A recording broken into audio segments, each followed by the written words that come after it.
Next we have up is the woman of the hour. Kristen Nelson's here, everybody.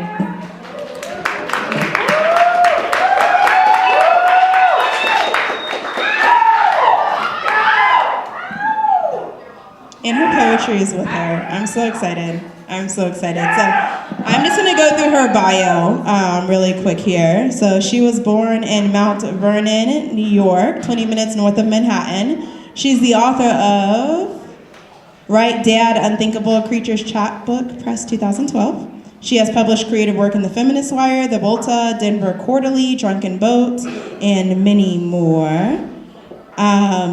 She's the executive director, as I mentioned, of Casa Libre, a nonprofit writing center in Tucson, Arizona. She's the production editor for Taurpaulin Sky Press. Close, what is it? Taurpaulin, I made that so much harder. Taurpaulin. So we're gonna go ahead and give her a warm welcome. She also is a professor and teaches at the Pima Community College, so I think that that's really cool. And you guys are in for a treat. She's amazing. So give her a warm welcome. Let her know that we're excited to have her here.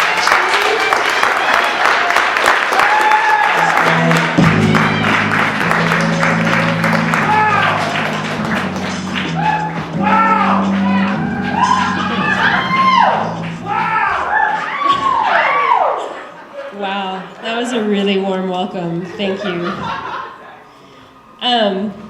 Can you hear me, bro? Thanks. My videographer is in the house, TC Tolbert. So first of all, if you guys didn't notice yet, there's some little red love notes on all of the tables. I started this place called Casa Libre 10 years ago. It's a couple blocks down. You might have heard of it. A place for poetry and words and literary adventures. And we're having a big party to celebrate 10 years coming up on February 22nd. Thank you. There's gonna be food, cash bar, dancing, music, DJs, and some performances. One you might have heard of, her name is Teré Fowler-Chapman. Hey. So come on out, you can learn more on our website. Okay, I'm gonna stop being the executive director of Casa Libre, and I'm gonna be a poet. So I should give you guys a trigger warning. This book is called In the Away Time. It's a recently completed manuscript, and it's trying to explore psychosis that I've experienced, psychosis that I've observed, and psychosis that I've imagined. And so there is some content that has to do with self-mutilation, that has to do with abuse, and all sorts of really lighthearted topics. So trigger warning. I think the best way to introduce the book is with its epigraph, which was written by Rebecca Brown from her book, The Haunted House. Before the want, before the cry, before the awful knowing, prior to the touch, before its loss, before the quick undoing of the flesh, before the need for solace and for words, before the separating and before the time of grief, before the death, before the birth, before the separation into two, before the time of parting and before the time of wanting to go back, before the break, before the cut, before the need to make a word for loss. Rebecca Brown.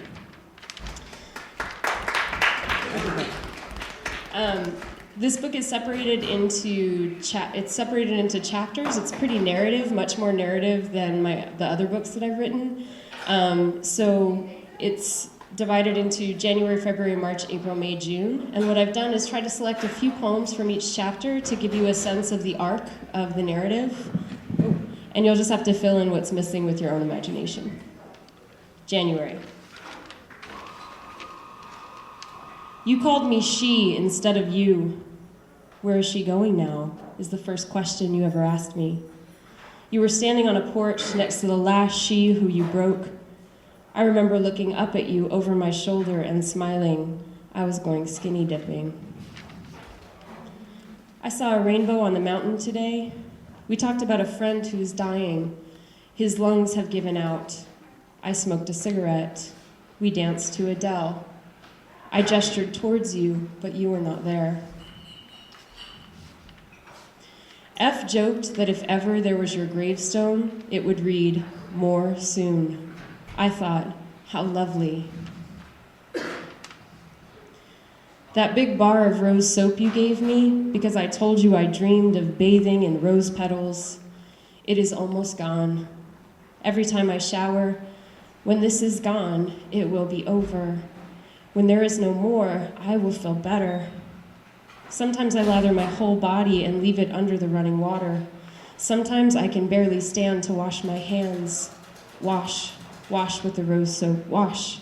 When this is gone, it is almost gone. February. I get drunk and cry every night. I think of you, you're physical. It takes my breath away. Not like the cliche, like really, I cannot breathe. This forgetting how to breathe, it would be easier to die. Right now, I die.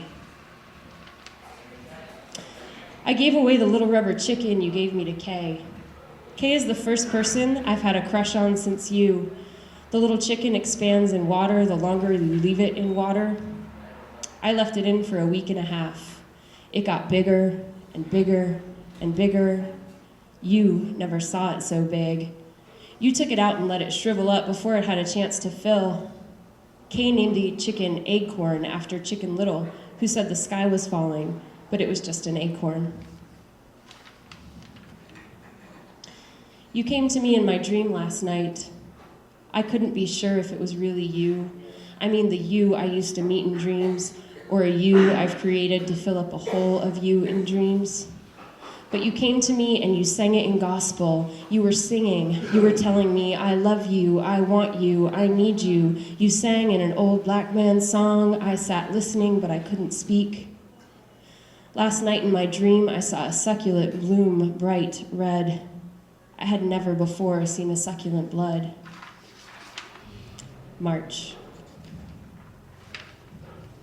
Do you remember that time in my bed when you covered my whole body with your whole body? You made me shake and then you climbed on top of me. Your feet covering my feet, all of your fingers covering my fingers, your legs, arms, belly, sex, scars, cheek on my cheek, my face in the cave your hair made. You left bruises all over. You made me feel safe. You made me feel connected. I wanted to feel like this forever. Do you even remember this? Today you wrote me that I make you feel unsafe. I have felt unsafe. Unsafe, unsafe, unsafe, unsafe, unsafe, unsafe. I make you feel unsafe. I make you feel unsafe. I smoked a lot of cigarettes. I took a lot of Vicodin. I drank a lot of wine. I have another back surgery tomorrow. When I have back surgery, I lay on the table in only a surgical gown, face down, ass up, while a man jabs needles into my spine. I cannot see him do it. I just feel the pain over and over while he stabs into the core of me. I make you feel unsafe. I make you feel unsafe. There is a wall, and you are on the other side. There is a wall, and you on the other side. There is a wall, and the other side of it, and you are there. A wall, and on the other side of it, you are there. There is a wall, and you on the other side. There is a wall, and another side. There is a wall, and you are on the other side of it. You are past the wall. There are no chinks in the wall, but I feel you on the other side of it. There is a wall, and you are on the other side. There is a wall, and the other side of it. There is a wall, and there is you. I woke up in the middle of the night, and you were not my first thought. I wrote it down, remembering, scared, grateful, terrified. You were not my first thought. You are going away, but I will hold you here. This is what it feels like to fall out of love, the slow process of standing up and walking it off after both your legs fall asleep. You don't need legs when you have another who has legs, but then you do, and the waking up hurts. You just want the pins to go away so you can walk. You have to walk, and the pins will not go away, and so here you are tiny pinpricks in my leg. If you stay as tiny pinpricks in my leg, I can keep you here. When I broke up with a woman a long time ago, she sat outside my house for many days. She went crazy. She knocked on my door and held my cat in her arms. She cut off her hair and left a pile on my doorstep. Some nights, she would not stop calling. I cut my hair and sent you a picture of the braid because I think you still want to pull it, and now you cannot. No one can. I hope that you still think of me. I hope you are crying and missing. I know that you must cry for me. You must miss me. You love me. The moments when I think you are not loving and missing, these make me want to not stop calling. You threw me away. But here I am, but here I am. But her I am, but her I am, but here I am, but here I am, but here I am, but I exist. But I am still waiting. You threw me away, but here I am, here I exist. I measure your time from the last time I touched you. 8 months and 12 days, or 367,913 minutes, or 22,074,780 seconds, or 70% of a year. I just had more needles jabbed into my spine, and I wish you are here. You are the person I want to be here. You here with your hand on my forehead, here sitting next to me, here laying on top of me, here singing me a song. Even after all of this, if you wanted me again, if you wanted to be mine again, I would be yours. I would not ask any questions. I would not make any demands. I would try so hard not to have any needs, and I could just need you. I could be the tiniest of parasites in your gill, or a tiny fish that grooms you. I would groom you, fish. You are a fish, and I, your tiny grooming fish. We are not in a tank. We are in the ocean, and you are fierce with your teeth. April. I still drink every night. Usually a bottle of red wine, and sometimes 1.5 bottles. Sometimes 2 bottles. Sometimes I drink whiskey, and when I drink whiskey, I do not measure. There is a knock on a door. There is a hope that this knock is you. This knock is never you. There is disappointment. You used to walk at night and peer into windows. I do not think you did it for fun. I think you did it to try to figure out how other people are happy. I think you did it because you were not happy. This one time, I saw you peering in my window. I saw you and I invited you in. This is not a metaphor. You had hash marks on your face from the screen. I made you happy. This is not a guess. I know because you told me I made you happy. You are back to peering in windows, aren't you? May.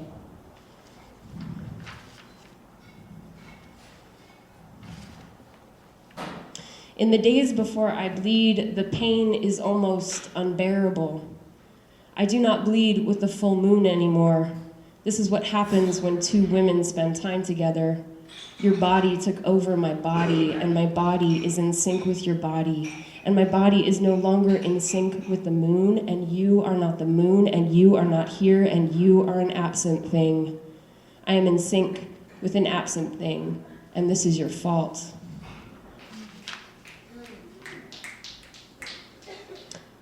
I wonder if you saw me today. Would you touch my breasts? They look great today. Yeah! You have always liked my breasts. I've been putting them on display for you for when you were there to look at them. You would not walk away from breasts like these.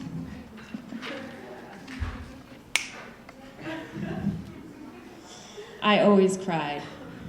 You only cried once. I said, I love you. You said, everyone loves a Taurus. You said, I didn't say I didn't love you. I found an old email from you from last September. I thought I had deleted them all, but I printed this one to carry around in my bra for a while.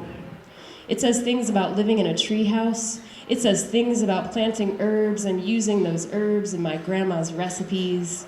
It says things about family and arrival.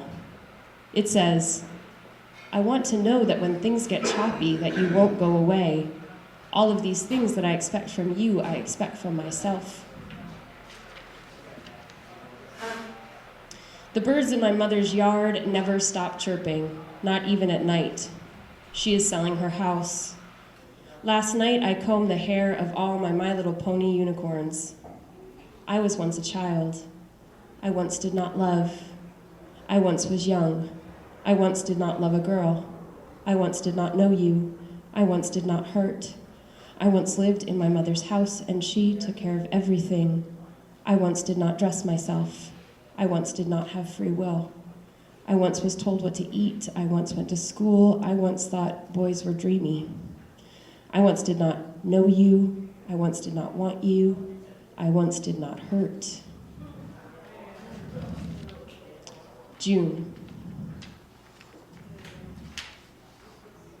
A long time ago, you wrote to me that you had arrived. You wrote, I want to know that when things get choppy, that you won't go away. All of these things that I expect from you, I expect from myself. I exist. I have not gone away. One of us keeps her promises. You told me you wanted us to live in a treehouse. I looked up at those palm trees in the courtyard. I saw old windows that still worked, wooden slats and bits and pieces of blue glass. I saw chalkboard paint and a canopy of words. I saw a spiral staircase and a water slide right there. It would have been a beautiful treehouse. I look so hard to see Venus crossing the sun. I do not have those fancy glasses. My eyes may be burnt. Even if I cannot see it, it is still there, a tiny dot defying all of that light. Thank you.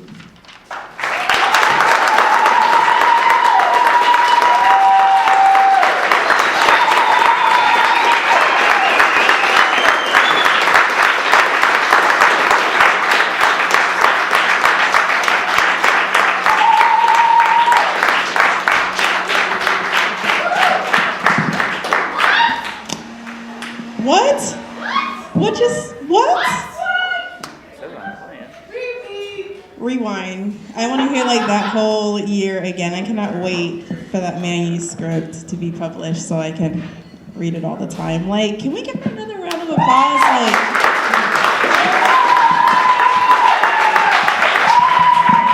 there's like something about when a writer is vulnerable and how words just kind of like run to their rescue to explain it exactly the way it needs to be said. You know, like what? Can we talk about May and June?